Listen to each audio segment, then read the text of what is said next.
My first question is in Eddington, paranoia seems collective, not just personal.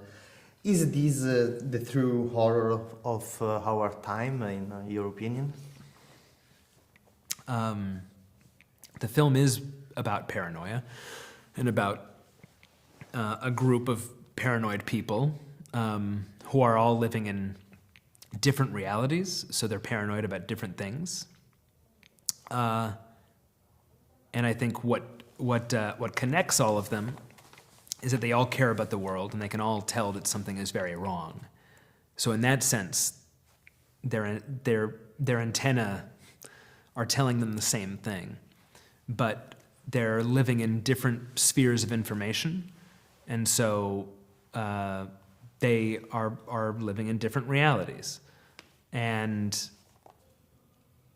so the idea was to make a film about a bunch of paranoid people who start colliding, and the movie then becomes paranoid as well. So the movie becomes gripped by that same paranoia and starts to shape shift in that way. But yes, I do think one of the biggest problems right now in the world is the fact that we are living in this environment of total distrust.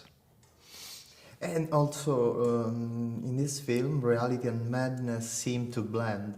How important is it for you to never give a clear answer to the audience?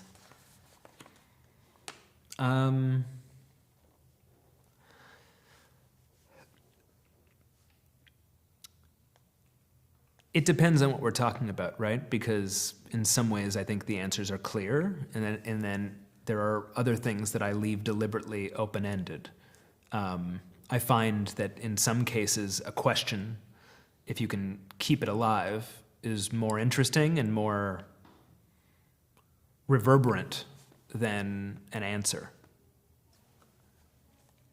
So the ending feels unresolved. Do you like when your films stay open in generally?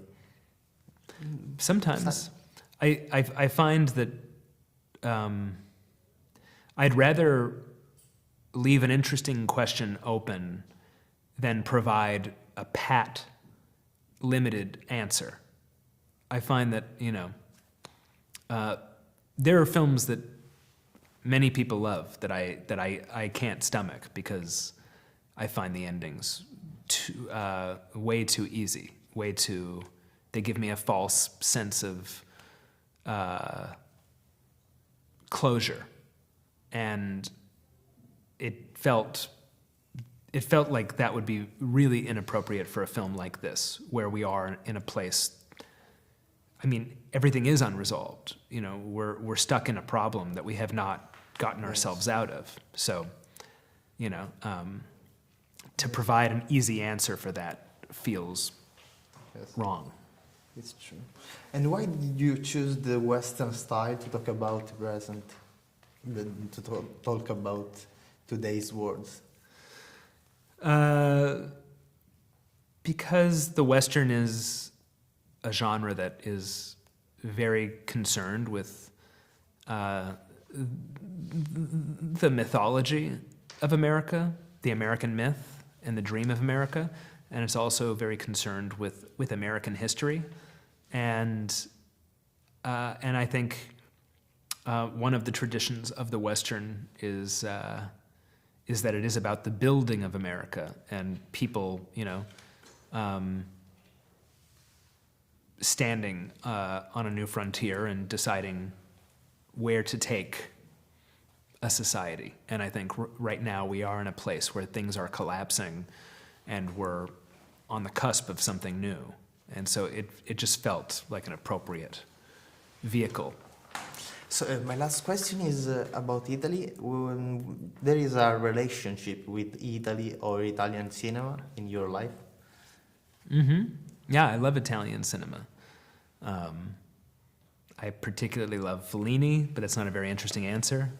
I love Elio Petri. I love Dino Risi. I love Pasolini, Antonioni. I love Olmi. It's a great I love De Sica, you know. Many times. Rossellini. It's a big, you know, it's a big. Yes. It's a big world, Italian cinema, and I'm a big fan. Okay. Thank you so much. Thank you.